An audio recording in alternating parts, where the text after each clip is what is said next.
Hello everyone, আশা করছি আপনারা সবাই খুব ভালো আছেন। রিদ্ধিস ব্লগে আপনাদের সবাইকে স্বাগতম। এই দিনটা ছিল কক্সবাজার যাওয়ার দিন। আমরা সবাই রেডি হয়ে নিয়েছি কক্সবাজার যাওয়ার উদ্দেশ্যে। তো আমরা সবাই ট্রেনে যাব। আসলে ঋদ্ধি হবার পর থেকে আমার তেমন কোথাও ঘুরতে যাওয়া হয়নি, কারণ ঋদ্ধি প্রচণ্ড বমি করে বাসে গেলে। এই জন্য আমরা ট্রেনে যাওয়ার সিদ্ধান্ত নিয়েছিলাম। তো যাই হোক, আমরা সিএনজিতে উঠে পড়েছি। আমরা উবার কল করেছি, কিন্তু একটু হাতে বেশি করে সময় নিয়ে আসলে উবারটা কল করা উচিত ছিল। ওখানে আমাদের টাইম চলে গিয়েছে, মানে বাসাটা যেহেতু একটু ভিতরে, গলির ভিতরে আসতে চায়নি। তারপরে বাধ্য হয়ে সিএনজি নিলাম, কিন্তু এত পরিমাণ জ্যাম রাস্তায়, খুবই আমরা সবাই টেনশন করছিলাম যে আমরা ঠিক টাইমে পৌঁছাতে পারবো কি না। আসলে বাসের অভিজ্ঞতা আছে, কিন্তু ট্রেনে ওইভাবে আমাদের ওঠা হয়নি আসলে। এই কারণে ওইভাবে অভিজ্ঞতা নাই। আর ট্রেনে হয়তো বা একটু আগে আগেই যেতে হয়, সঠিক টাইমে পৌঁছাতে না পারলে, ট্রেন মিস করলে তখন আর মানে সব কিছুতেই সমস্যা। তো দেখো, অনেক টেনশন করছি আর ঈশ্বরকে ডাকছি যাতে আমরা ঠিক টাইমে পৌঁছে যেতে পারি। আর একটা বিষয় খুব বেশি মনে পড়ছে আর কি, আমার মায়ের কথা। কারণ আমার মা হচ্ছে ঋদ্ধি হওয়ার পর বলেছিল যে কক্সবাজার ট্রেনে যাব, তখন ট্রেন লাইন হচ্ছিল। তো যাই হোক, আমরা যাচ্ছি, কিন্তু আমার মা আর নাই। থাকলে একসাথেই যেতাম আর কি।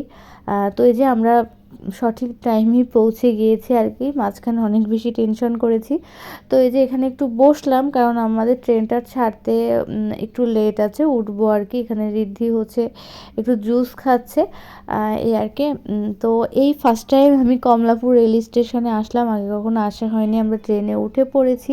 এখন ঋদ্ধি সবাইকে বাই বাই করে দিচ্ছে আর কি। আর বিয়ের পরে হচ্ছে তোমাদের দাদা ভাইয়ের সাথে আমি 2বার কক্সবাজার এসেছি, ঘুরতে আমরা এসেছি। তো বাসে করেই এসেছি। তো এখন হচ্ছে ঋদ্ধি হওয়ার পর থেকে, যেহেতু ঋদ্ধি বমি করে আর ভীষণ ছোট ছিল, সেই কারণে আসলে আমার ওইভাবে ঘুরতে যাওয়া হয়নি। এই কারণে এইবার কক্সবাজারের ট্যুরটা ছিল অনেক স্পেশাল। আর আমাদের সাথে তো সৌরভ আছে, ও আমাদের ফ্রেন্ড হয়। তো ওর ওয়াইফ এসেছে আসলে কক্সবাজার যাওয়ার জন্য। ওরা ঢাকায় এসেছে, তার পরের দিন আমরা একসাথে রওনা হয়েছি। তো এই যে আমরা এখানে চট্টগ্রাম এসে পৌঁছেছি। এখানে কিছুক্ষণ ব্রেক দিবে, 10 মিনিট মতো ব্রেক দিবে। তো এখানে বসে বসে গল্প করছিলাম। আর ট্রেনে আমার একদমই ঘুম হয়নি, কেন হয়নি জানি না।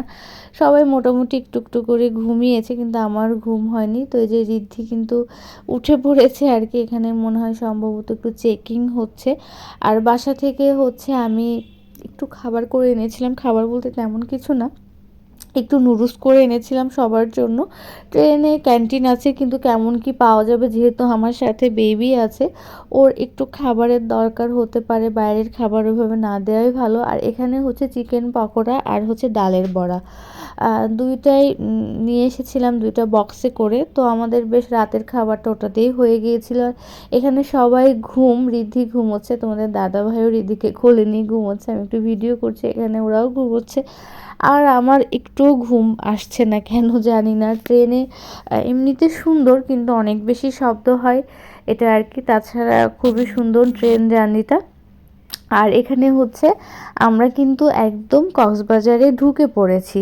তো সকাল হয়ে গিয়েছে, বাইরের দৃশ্যগুলা দেখতে দেখতে যাচ্ছিলাম, খুবই ভালো লাগছে।